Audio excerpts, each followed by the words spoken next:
నమ శివాయ నమ. ఓం దుర్గాదేవాయ నమ. ఓం శ్రీ మాత్రే నమ. జై కొండదేవతాయ నమ. ప్రజలందరికీ నమస్కారము. 2026 మే నెల. ఈ మే నెలలో రాశి ఫలితాలు 12 రాశులకి స్థితిగతులు ఎలా ఉన్నాయి, వాళ్ళ యోగ నక్షత్రం ఎంతవరకు వచ్చింది, మరి వాళ్ళ జాతక ప్రభావం ఎలా నడుస్తుంది, మరి ఈ నెల నుంచి వాళ్ళకి ఎప్పటి నుంచి ఎప్పుడు దిశ తిరిగే మార్గాలు ఎప్పుడు వస్తున్నాయి, వాళ్ళ స్థితిగతులు ఏమిటి, వాళ్ళ నామ నక్షత్రం ఏమిటి, వాళ్ళ యోగ ప్రాప్తి ఏమిటి అనేది ఇప్పుడు మనం చెప్పబోతున్నాం.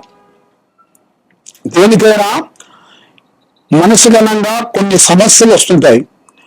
ఆ సమస్యల్ని మనం ముందే తెలుసుకొని మన జాగ్రత్త పడటమే చాలా గొప్పతనం.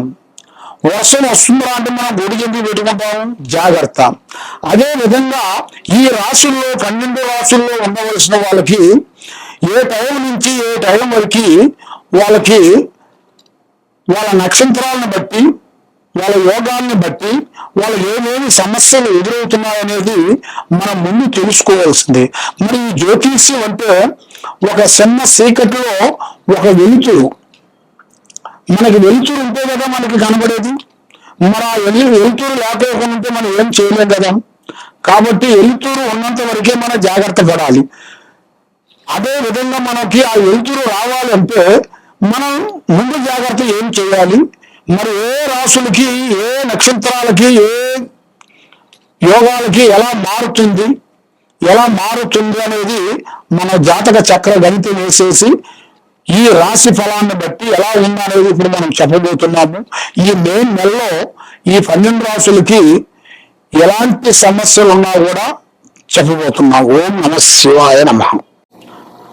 మే నెల 2026 కర్కాటక రాశి ఫలితాలు. మరి ఈ కర్కాటక రాశిలో అనే వీళ్ళకి జీవితము, స్థానము, యోగము, నక్షత్ర ఫలం. మరి వీళ్ళ జీవితంలో ఎక్కడికి పోయినా కూడా చిన్న వయసు నుంచి చాలా కష్టపడి కుటుంబాన్ని బాధ్యతలన్నీ ఈపి మీద వేసుకొని అభివృద్ధిగా చేసుకుంటూ వాళ్ళు చేయాల్సిన ఉద్యోగం పట్ల కొన్ని సమస్యలతో కొంచెం సతమతమైపోతుంటారు. ఎన్నో రోజుల నుంచి ఒకే దుఃఖం చేస్తుంటారు, కానీ వాళ్ళు మారరు. అరే బాబు మీరు మారారా బాబు అని తండ్రి గారిని సంబంధించిన వాళ్ళని చెప్పినా కూడా వాళ్ళు మారరు. మాకు ఇదే నచ్చింది, ఇదే చేస్తాం. అరే నాన్న నీకు దాంట్లో డబ్బులు తక్కువనా ఒకటే, నీ వరకు అదే పని చేస్తాం అన్నట్టుగా వాళ్ళ లైఫ్లో లేదు, వాళ్ళ కెరియర్లో చేయాల్సిన మంచి పెద్ద పనులు వదిలేసి ఏదో చిన్న పని పట్టుకొని పోరాడుతుంటారు. చిన్న దాని గురించి మీరు సమస్యను అనేది మీరు తెచ్చుకోకూడదు. అది పెద్దవాళ్ళు కలిసి వద్దన్నారంటే దాన్ని వదిలేయాల్సిందే. అదేవిధంగా మీ మైండ్కి, మీ ఆలోచనకి, మీ కుటుంబంలో మీ భర్తకి, పిల్లలకి అందరికీ తెలుసుకోవాల్సిన విషయం ఏంటంటే మనం ఏం చేస్తున్నాము, ఎక్కడ పోతున్నాము, మనం చేసేది మంచా చెడా ఏమిటనేది కొంచెం అర్థం చేసుకోవాలి. అర్థం చేసుకొని పోయినప్పుడే ఆ కుటుంబం ఎదుగుతుంది, ఆ కుటుంబం బాగుపడుతుంది, అభివృద్ధిగా వస్తుంది. మరి ఈ రాశిలో ఉండవలసిన వాళ్ళకి 2 గ్రహాలు దేశిస్తున్నాయి, రాహు కేతుగా. ఆ విధంగా ఈ కర్కాటక రాశిలో ఉండవలసిన వాళ్ళకి మంచి యోగము, విద్యారంగంలో మంచి చదువు, విదేశాల ప్రయాణాలు, మరి వాళ్ళకి రియల్ ఎస్టేట్లో కొంత మార్పులు కొన్ని రాబోతున్నాయి.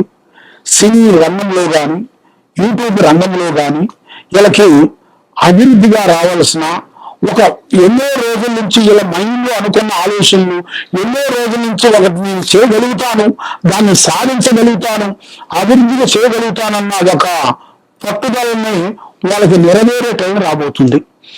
మరి ఏ కార్యక్రమంలో చేసినా గోడలకి చేతికాడికి వచ్చి కొంచెం చేయిగారిపోతుంటది. వీళ్ళ మీద శని ప్రభావం అనేది 9% జరుగుతుంది. మరి ఈ శని ప్రభావం వల్ల ఇంట్లో కొంత సమస్యల గురించి ఎదురవుతుంటాయి. ఎంతో మంది శని అనగానే చాలా మంది ఎన్నో విధానాలుగా భయపడుతుంటారు. అమ్మో శని ప్రభావం రాబోతుందా, దీనివల్ల ఏమవుతుంది అని అనుకుంటారు. కానీ శని ప్రభావం అంటే మీకు ఒకటే, డబ్బు విషయంలో అనేది నేరుగా నష్టం చేస్తుంది. తర్వాత మీకు మంచి గుణపాఠం నేర్పిస్తుంది. ఏ టైంలో ఏం చేయాలి, బంధువు వచ్చినా, స్నేహితుడు వచ్చినా, అన్నదమ్ముడు వచ్చినా, ఎవరు వచ్చినా, అక్కజల్లులు వచ్చినా, ఎవరు వచ్చినా ఏం చేయాలి, అప్పుడు ఏ విధంగా మాట్లాడాలి, ఎలా ఉండాలి, మన కెరీర్లో ఏ విధంగా పోతే మనకు బాగుంటుంది అనేది కూడా ఆ శని మహారాజులకి ఎంతో జ్ఞానాన్ని ఇస్తాడు. ఆ జ్ఞాన సంపదన అనేది తెలుసుకోవటానికే ఆ శని భగవాన్ అనేది ఎంటర్ అవుతాడు. అప్పుడు మనం తెలుసుకోవాలి, కొంత జాగ్రత్తగా వెళ్ళి పనినట్టుగైతే వాళ్ళ లైఫ్లో అనుకున్నట్టుగా పెద్ద పెద్ద స్థాయిగా ఎదగాల్సిన యోగం అనేది చాలా వరకు కనబడుతుంది. మరి ఈ కర్కాటక రాశిలో ఉండవలసిన వాళ్ళకి మెయిన్గా నల్లటి వాహనములు కానీ, నల్లటి దుస్తులు కానీ ఎక్కువగా ధరించకూడదు. మరి ఇలా జాతక యోగంలో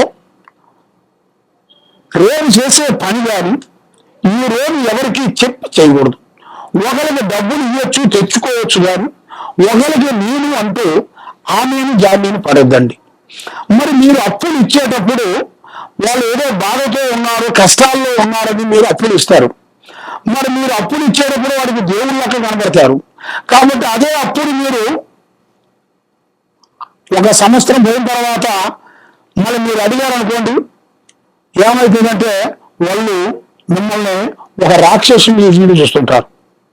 ఇన్ని రోజులున్న ప్రేమ, ఇన్ని రోజులున్న అభిమానము, డబ్బులు అడగంగానే, నీ డబ్బులు నువ్వు అడగంగానే, వాళ్ళ డబ్బులు అడగట్లేదు, నీ డబ్బులు నువ్వు అడగంగానే నిన్ను ఒక రాక్షసు మొదలు చూస్తుంటారు.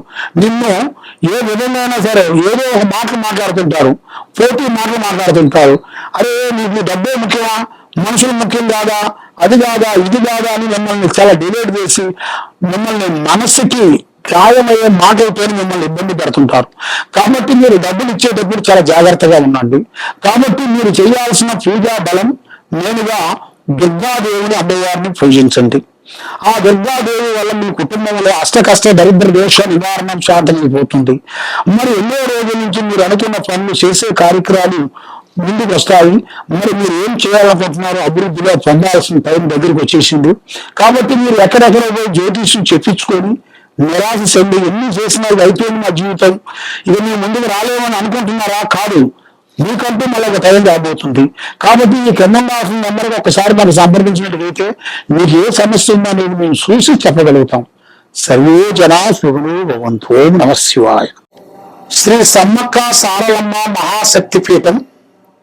ఈ శక్తిపీఠంలో మేము శ్రీ కుబేర పూజా బలం చేసి ఎంతో మంది ప్రజలు ఎన్నో విధానాలుగా బాధపడుతూ, మరి వాళ్ళకి మనశ్శాంతి లేక, డబ్బులు లేక, వచ్చిన డబ్బులు నిలబడకోకుండా ఉండటం, మానసికమైన ఒత్తిడి, పిల్లలకి చదువులో ఇబ్బంది, తల్లిదండ్రులకి భార్యాభర్తల్లో కూడా వైవాహిక జీవితంలో కొన్ని ఇబ్బందులు, ఇలాంటి సమస్యలతో కుటుంబంలో, వ్యాపారంలో, బిజినెస్ లో, రియల్ ఎస్టేట్ లో ఎన్నో బాధలు పడుతూ ఉండవలసిన వాళ్ళందరికీ మా శ్రీ సమ్మక్క సారక్క అమ్మవారు ట్రస్ట్ తరఫు నుంచి మేము కుబేర కుంకుమని పూజా బలం చేసి ప్రజలందరికీ ఇస్తున్నాము. దాంతో పాటు అక్షంతలు, మంత్రించిన అక్షంతలు మేము ఎలాంటి ఇబ్బందులు ఉండవలసిన వాళ్ళకి, డబ్బు లేని వాళ్ళకి, మనశ్శాంతి లేని వాళ్ళకి, వీళ్ళందరికీ మేము పూజా బలం చేసి కుబేర కుంకుమ అక్షంతలు పూజా బలం చేసి మీకు మేము ఫ్రీగా ఇవ్వగలుగుతాము. తప్పకుండా మమ్మల్ని సంప్రదించినట్టుగైతే మీకు ఆ కుంకుమ, ఆ అక్షంతలు పూజా బలం చేసి మీకు ఇవ్వగలుగుతాము. మరి దూరంలో ఉండవలసిన వాళ్ళు మాకు ఒకసారి ఫోన్ కాల్ ద్వారా ఫోన్ చేస్తే మేము కొరియర్ ద్వారా కూడా మేము పంపించగలుగుతాము. కాబట్టి మీకు ఏ సమస్య ఉన్నా మాకు చెప్పగలుగుతారు. చెప్పండి. ఓం నమః శివాయ.